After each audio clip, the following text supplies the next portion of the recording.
In today's video, I'm going to teach you how to customize swipe actions in the Spark email app.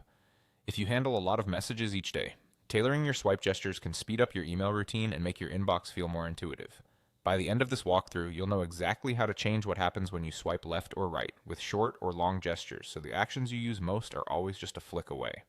First, open the Spark app on your device. Give it a moment to load your inbox. We're heading into the app's main menu next. Look to the top left corner and tap the three horizontal lines. This opens the side panel, sometimes called the navigation drawer or menu, where Spark keeps key options and settings. Now scroll to the bottom left area of this menu and tap Settings.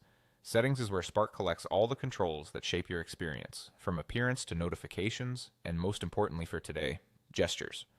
Inside Settings, tap Swipes. This is your swipe control center. You'll see options like left short, left long, right short, and right long. Short means a quick partial swipe. Long usually means a full swipe across. Think of these as 4 customizable slots you can map to the actions you rely on every day. Tap the swipe you want to change. For example, choose left short if that's the gesture you make most often. You'll be presented with a list of available actions. From here, tap the action you want to assign, such as archive, delete, or pin.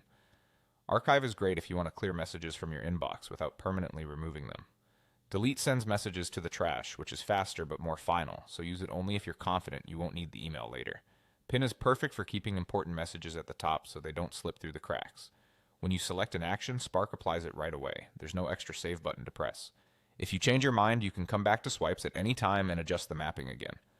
A helpful tip: consider assigning a safer option like archive to a gesture you use frequently, and reserve delete for a longer swipe to reduce accidental removals. That's all there is to it.